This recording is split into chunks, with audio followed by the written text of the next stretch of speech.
안녕하세요. 알트키 재테크의 알트키입니다. 오늘은 재테크 주제와는 조금 다른 얘기를 하려고 합니다. 사실 제가 7년간 다니던 회사에서 퇴사를 앞두고 있거든요. 그래서 저처럼 퇴사를 앞두고 있거나 이직을 준비하시는 분들을 위한 면접 관련 얘기를 한번 해볼까 합니다. 보통은 퇴사를 마음 먹더라도 다음 행선지는 계획을 해놓고 그만두는 경우가 대부분이죠. 근데 저는 일단 한 달 정도 쉬고 싶은 마음이 앞서가지고 누울 자리를 봐놓고 나오는 게 아니거든요. 그래서 주변 분들이 걱정을 조금 하시더라고요. 사실 제가 이분들께 따로 말씀을 드리지는 않았지만 개인적으로 자신이 조금 있었던 것 같아요. 보면 차장급 이하 주니어 같은 분들은 회사 입장에서는 당장 가성비 좋게 활용할 수 있는 자원이니까 어느 곳에 가든 저는 귀한 자원이라고 생각을 하거든요. 실제로도 그렇고요. 경력 쌓기 위해서 배운다는 마음으로 다들 일 열심히 할 때이기도 하고, 그리고 그렇다고 기대할 수 있는 퍼포먼스 수준에 비해서 연봉은 또 시니어만큼 높지도 않고요. 이런 이유에서 어디서든 잘 팔릴 수 있는 시기이기 때문에 저 포함 2030 여러분들, 이직할 때 우리 너무 쫄지 말자고요. 그리고 이건 제 개인적인 경험인데, 지금까지 경력직 면접을 제가 총 4번 봤거든요. 근데 한 번도 떨어진 적이 없었어요. 물론 면접 합격하고 나서 실제로 회사를 옮기지는 않았어가지고 어떻게 증명해야 될지는 모르겠는데, 어쨌든 제 경험상 경력직 면접이 신입 공채에 비해서 굉장히 난이도가 낮아요. 기본적으로 내 프로필에 적혀있는 경력이 얘기해주는 부분이 상당히 많고, 그래서 정말 신입 공채 때처럼 이걸 왜 물어보지? 라고 생각되는 황당한 질문들 같은 경우는 사실 그닥 많이 나오지 않거든요. 그래서 준비하기도 그렇고 실제 면접을 보기도 굉장히 수월해요. 기억은 잘 안 나는데 제가 신입 면접 볼 때는 정말 뭔가 당황스럽게 만드는 질문들이 꼭 하나씩 있었던 것 같아요. 아무튼 이런 이유들로 인해서 제가 이직 걱정은 생각보다 크게 안 하고 있는 상황인데, 최근에 서치펌, 흔히 말해서 헤드헌팅 업체라고도 하죠. 서치펌에서 제안이 하나가 왔는데 관심 가는 게 하나 있어가지고 면접을 보게 됐거든요. 이때 면접을 보게 되면서 제가 생각이 나가지고 후기 겸 팁을 조금 드릴 수 있으면은 제가 합격 수기 비슷하게 드릴 수 있을 것 같아서 이렇게 영상을 준비를 하게 됐습니다. 경력직은 JD라고 하죠. 잡 디스크립션에 1차적으로 내 경력이 잘 맞겠다라고 판단이 드는 회사에 지원을 하는 게 가장 중요하기 때문에, 내 경력에 맞는 포지션에 지원을 했다라고 하면은 면접을 위해서 따로 그렇게 준비할 게 많지는 않다는 생각이 들어요. 이번에 1차 면접은 부문 대표님, 그리고 본부장님, 그리고 팀장님 이렇게 세 분이 나오셨었는데, 대표님이 1차 때 나오신 게 조금은 의아하긴 했어요. 아마 상대적으로 중소형 규모 회사라 가지고 그랬던 것 같기도 해요. 그리고 1차 합격 이후에 2차 면접은 회사 내에 있는 부문별 다른 대표분들이랑 같이 진행을 했던 기억이 나요. 항상 느끼는 건데, 경력직은 1차 면접 때 합격을 했다라는 거는 실무적으로 같이 일할 분들한테서 검증이 됐다라는 얘기이기 때문에, 2차는 최고 경영진한테 이번에 이런 애를 데리고 오려고 합니다 라고 보여드리려는 의미가 신입공채 때보다 더 강한 것 같아요. 왜냐하면은 제가 이번에도 느꼈던 게, 1차 때 들어왔던 그 부문 대표님께서 2차 때도 들어오셨는데 2차 때 부문별 대표님들이 이렇게 다 같이 모여가지고 면접을 봤다고 했잖아요. 그 중에 이제 주로 질문 주셨던 분이 거기에 계셨던 이제 부문 대표의 장급인 대표이사님으로 보이시는 분이었거든요. 그분이 질문을 주도를 하는데 옆에서 제가 1차 때 뵀던 그 부문 대표님께서 1차 때 그 질문들 있잖아요. 본인이 하셨던 질문들을 그대로 똑같이 2차 때 하시면서 그 대표이사님 그리고 다른 부문 대표님들의 제가 이게 답변을 했을 때 반응을 보면서 조금 흐뭇해 하시더라고요. 네. 그걸 보면서 2차는 자기가 이런 사람 뽑아서 올렸습니다. 얘 뽑으려고 합니다. 라는 거 보여드리려고 하는 거구나 라는 인상을 되게 강하게 받았던 기억이 납니다. 아무튼 그래서 2차는 제가 특히나 경험적으로는 부담이 굉장히 없는 면접이고요. 그래서 주로 저는 1차 면접을 굉장히 중요하게 생각을 하는데요.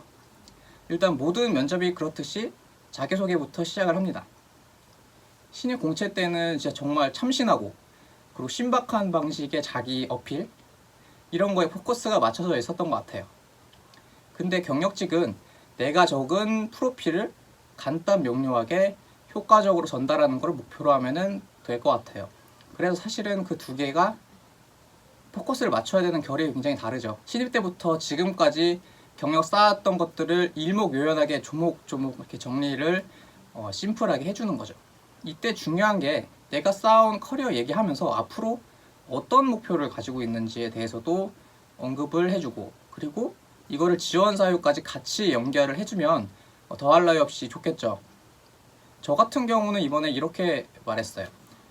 간략한 이력 소개를 하고 난 이후에 나는 그동안의 경험도 만족을 하지만 프로젝트를 더 깊이 있게 경험해보고 싶은 갈증이 계속 있었고, 그래서 현재 포지션에서의 안주가 아닌 새로운 환경에서의 도전을 결정을 개인적으로 했다. 지금 일하는 회사 대비 이 회사가 규모가 상대적으로 작은 건 분명하지만 실무자가 더 많은 책임과 권한을 가질 수 있다는 게 장점으로 작용을 할 것 같고, 이게 내 갈증을 해소하고 결국에는 업계에서 내가 성장을 하는데 큰 도움이 될 것 같아서 그렇게 판단을 해서 지원을 했다 라고 얘기를 제가 드린 걸로 기억을 해요. 이게 경력에 대한 제가 나열식으로 간단하게 이력을 설명드린 걸 포함해서 한 1분 30초에서 2분 정도 되는 것 같아요. 그 정도 시간 내에서 그냥 명료하게 자기의 메시지를 전달을 하면은 딱 좋을 것 같다는 생각은 들어요. 물론 이렇게 말씀드리는 게 정답은 아닌데요. 아무튼 이렇게 자기소개 때 내 목표, 지원 사유를 자연스럽게 연결을 해주면 이후에 면접을 자기가 원하는 대로 끌고 갈 수가 있게 돼요. 면접관 입장에서는 근데 그걸 왜 우리 회사에서 실현할 수 있을 거라고 생각을 하지? 그리고 어떤 방식으로 실현할 생각인 거지? 등의 궁금증이 생길 테니까 자연스럽게 회사 지원 동기, 그리고 앞으로 우리 회사에서 어떤 기여를 할 수 있을지 등에 대해서 좀 더 자세하게 물어볼 거거든요. 그래서 스무스하게 내가 의도한 대로 예상 가능한 질문 답변이 이어지는 분위기가 되는 거죠. 이 정도까지만 잘 얘기해줘도 저는 그 면접은 성공이라고 생각을 해요. 나머지는 인성과 성향에 대한 질문들을 통해서 이제 조직에서 적응하고 팀플레이 할 수 있을 만한 사람인지 확인할 법한 질문들이 나올 테고요. 이런 질문들은 그냥 편하게 본인 원래 생각했던 대로 본인 방식대로 답변하면은 큰 문제는 없다고 생각이 됩니다. 진짜 나 팀플레이 못하고 나 진짜 개인주의예요, 이런 답변만 아니라면은 저는 큰 문제 없다고 생각합니다. 사전 준비할 만한 거는 프로필에 자기가 했던 주요 프로젝트들 있잖아요. 관련해서 굵직굵직한 에피소드들을 생각해가면 되게 좋을 것 같아요. 일하면서 기억에 남는 경험이나 보람 있었던 경험들, 성취감 느꼈던 거나 혹은 반대로 힘들었던 경험들을 꼭 물어보시더라고요. 프로필에 적은 것들 중에서 굵직한 에피소드들을 썰 풀듯이 이렇게 풀어드리면은 얘가 진짜 이것들을 몰입해서 한 게 맞구나 하고 자연스럽게 면접관들이 생각을 하실 수밖에 없거든요. 예를 들면은 프로젝트 상대방이 좀 또라이여가지고 내가 애먹었던 썰이라든지 그거를 해결하는데 내가 어떤 노력을 기울였냐든지 이런 경험들도 굉장히 흥미롭게 들어주시더라고요. 그리고 또 하나, 최종적인 인생 목표 혹은 커리어 목표에 대해서도 물어보실 수가 있거든요. 그냥 이것도 역시도 꾸밈 없이 말씀하시면 될 것 같아요. 진짜 목표가 있다면 그대로 말씀하시는 게 베스트일 것 같고요. 근데 저 같은 경우에는 따로 생각나는 것도 없고 해가지고 꾸밈 없이 평소 생각대로 그냥 말씀을 드렸어요. 그동안 제가 오래 산 건 아니지만 그때그때 주어진 일들과 그리고 목표에 대해서 충실히 달려가다 보면은 생각지 못한 여러 선택지를 만나왔다. 그러니까 이 회사에서도 기회가 된다면 내가 현재 이 회사에 최선을 다하겠다 라는 식으로 말씀을 드렸었고, 역시나 굉장히 흡족해 하시는 눈치를 제가 확인을 했습니다. 계속 제가 그쪽 반응을 말씀을 이렇게 드리는데 소개팅도 몇 번 얘기해 보면은 대충 상대방 반응을 알 수가 있잖아요. 그래서 제가 당시 느꼈던 느낌을 말씀드리는 거예요. 면접 보면서 5명 있으면은 5명 반응들 다 이렇게 제가 보면서 얘기를 하는 편이거든요. 나중에는 그 중에서도 좀 관심이 적어 보이거나 혹은 반응 잘 모르겠는데 하는 사람들에 대한 눈빛을 이렇게 응시하는 비율이 점점 높아지더라고요. 이건 저도 모르게 저 좀 봐주세요 하는 마음에서 제가 그러는 것 같은데요. 효과는 저도 잘 모르겠어요. 아무튼 저는 그런 습관이 있습니다. 여러 질문들이 또 나올 수가 있겠지만 경력직은 유망주가 아니라 즉시 전력감을 뽑는 거니까 면접 포인트가 본인의 포텐셜을 보여주는 거에 맞춰져 있으면 안 돼요. 면접관들한테 내 경력이 너희들이 찾고 있는 인력이 갖춰야 할 실무 경험이라든지 역량 그리고 방향성이 굉장히 부합해 라는 걸 보여줘야 되는 거니까 과장도 하면 안 되고요. 겸손도 그냥 너무 할 필요가 없어요. 그냥 그동안 일한 경험을 기반으로 솔직하게 썰풀듯이 얘기하면은 저는 그게 가장 베스트라고 생각합니다. 여기 아니어도 갈 데 많아. 근데 여기서 일하면은 내 경력에도 분명 도움 될 것 같고 그러니까 뽑아주면 진짜 나 열심히 일할게 라는 인상 주는 게 굉장히 중요한 것 같아요. 그럼 내 스스로가 긴장해서 힘들어간 게 확 빠지게 되고 몸에서 여유가 나오게 되거든요. 말투에서도 그렇고.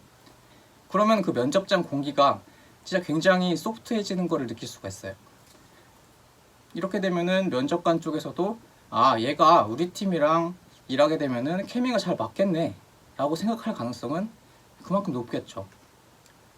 끝나고 질문도 기억 안 나고 무슨 대답했는지 기억도 안 나는 면접이었다 라고 하면은 그 면접 결과는 진짜 장담을 할 수가 없는데, 만약 그 반대였다면 내가 여유있게 면접장 분위기를 끌어갔다는 거니까 결과는 아무래도 좋을 가능성이 높겠죠. 마지막으로 질문 끝나고 나면은 내가 너희 회사에 평소에도 관심이 있다 라는 티를 꼭 내주세요. 사전 준비하면서 회사 혹은 그 부서의 실적을 한 번쯤 꼭 확인해보고 이거랑 관련해서 앞으로의 비전을 역으로 물어보게 되면은 얘가 나름 여기서 진짜 큰 그림 그려봤구나 라는 인상을 줄 수 있게 될 테니까요. 얘기하다 보니 제가 주제도 모르게 너무 나댄 것 같기도 하고, 그리고 제 채널에 이게 맞나, 제 채널에 이 컨텐츠가 맞나 라는 생각이 들기도 하지만, 제가 이번에 퇴사를 하게 되면서 이직에 굉장히 관심도 많고 그리고 면접도 계속 보게 될 거기 때문에 생각이 나서 합격수기 정도로 참고해 주시면 감사하겠습니다. 요즘 누구나 이직의 기회는 한 번 이상은 꼭 생길 텐데 너무 걱정하지 않으셨으면 하는 마음에서 또 그리고 영상을 만든 이유도 있습니다. 오늘도 열심히 하루하루 사시는 직장인분들 파이팅입니다.